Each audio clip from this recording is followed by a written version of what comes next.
Okay, I could go first because it's my week. So, wait, let me pull up my question just to make sure that I'm saying it.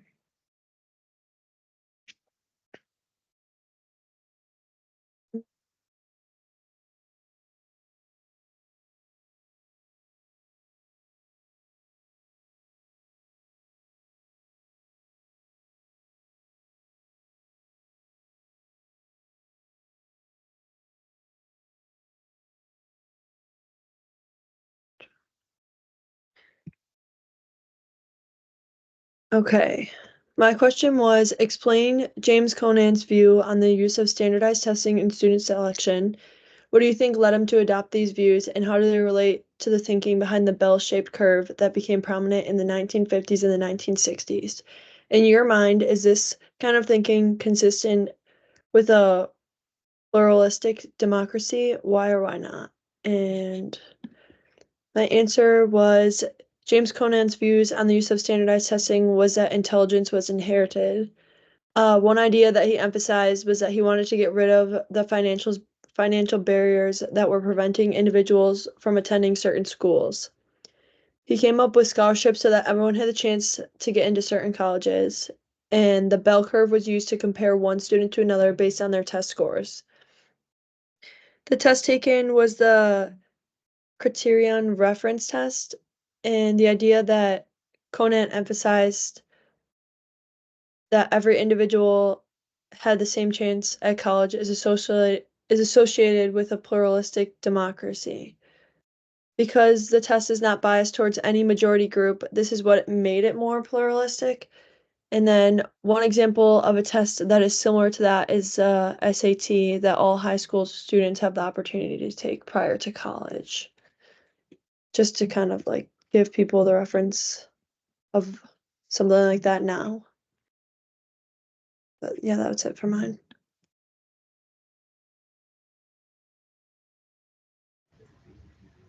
I can go now.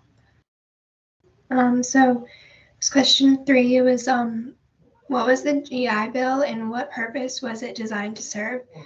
Note that it still exists in some form today, and why do you think SAT scores provide so many misleading here as predictors of academic success in college? What other variables might help account for the veterans' academic success, and why do you think people like James Conant overlooked them?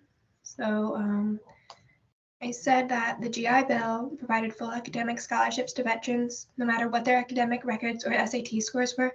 The purpose it was designed to serve was to fix the massive post-war unemployment. It unintentionally showed that students with low SAT scores and or non-academic backgrounds could flourish in an academic environment. And SAT scores and past academic records proved to be misleading because the veterans wanted to take full advantage of this opportunity. Plus, SAT scores are not a very reliable insight into how well someone will do in school. James kind of overlooked this because he wanted only a certain group of veterans with a high intellectual capacity to go to college. He believed that the idea of a late bloomer was a myth and that if you did not have the cognitive ability to score well, that you would not belong, and that people who thought otherwise just refused to accept that they also do not belong with these people.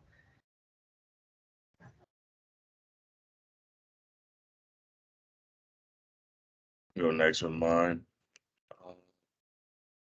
Mine was explain how the supposed threat of the Soviet Union led to John Gardner's Great Talent Hunt and related school reforms in the 1950s and 60s. Do you think these reforms were appropriate and consistent with the pluralistic democracy? And what aspects of these reforms are still in place today in your own experience and why?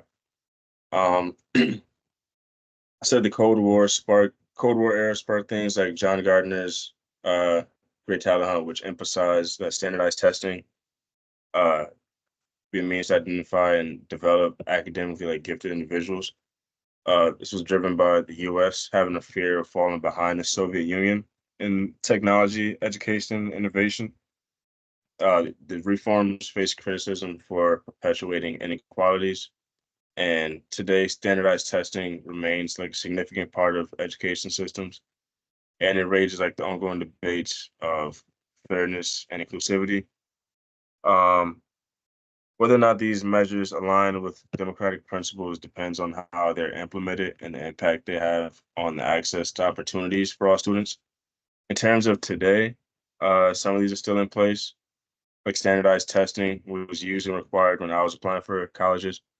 And although it wasn't specifically designed for the purpose of distinguishing the gifted students, individuals from the rest, it still like mattered which score you like received for it.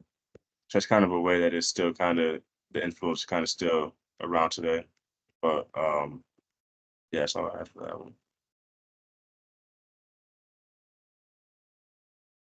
I could go with mine.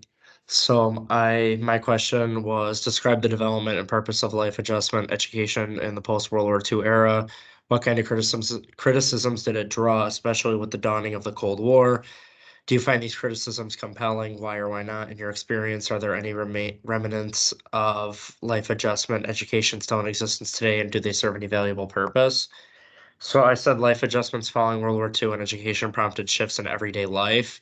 In the wake of the Cold War, lives were changed in an effort to shift American life to pretty much be a case of a nuclear attack. The result of those post-war years is that there was a boost in vocational education, which prompted many students to follow that path. Interestingly enough, drawback came from this because there was a major push away from people going to college, which was like the tradition at the time. In today's day, we see this push, like even in today's like now we see this push away from college as many are seeing vocational school as a way to make money without having to go through like a bunch of education or such as college for 4 years. I feel though that there's a valid point to make for both cases, specifically with vocational school, because there's a need for people to go into the trades. That's why they're paying more. Without people who go into that, there really wouldn't be like the infrastructure that we have in today's day or like major construction projects going on.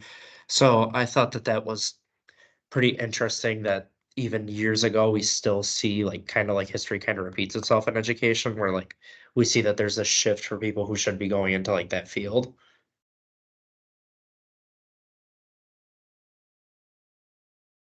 I can go now. I had question one. Describe what you see as the central features of the political economy and ideology of the early Cold War era. What kinds of things come to mind when you hear someone mention the Cold War? Why was it considered cold? Did anyone win? And if so, in what sense? And should Korea and Vietnam be included here? I wrote the early years of the Cold War, which lasted from the end of World War II in 1945 until the late 1950s or early 1960s, were marked by the fierce geopolitical competition and ideological conflict between the US and its Western allies. I mean, the Allies on one side and the Soviet Union and Eastern Allies on the other. The United States and Soviet Union were dominant powers competing for the position with the most power and influence. This led to ideological conflict and geopolitical conflict as they used proxy wars and covert operations to take attacks on each other. The United States represented liberal democracy and capitalism, while the Soviet Union represented communism. It was called the Cold War because there were no direct attacks between the two countries, but they were just like disguised jabs at each other to find potential weaknesses. The collapse of the Soviet Union in 1991, there was further dissolution of the Eastern Bloc, and the spread of democracy and capitalism in former Soviet Union territories were seen as victories for the West and its ideological principles. Both Korea and Vietnam are important because they were in conflict with the US as proxy forces that promoted anti-communism.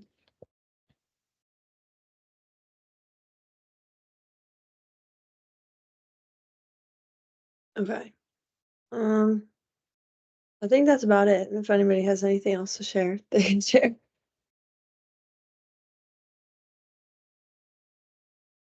But if not, then we can end. I feel like this was a really quick one, but it's whatever. Okay. Yeah, I have to start. I'll just say that I think it's my turn to facilitate next. Right, so I'll just text like at the start of the week, but I think we can still do 7 again today. Thursday, I Right. mean. Yeah. Yeah. Okay. I'll text in the chat.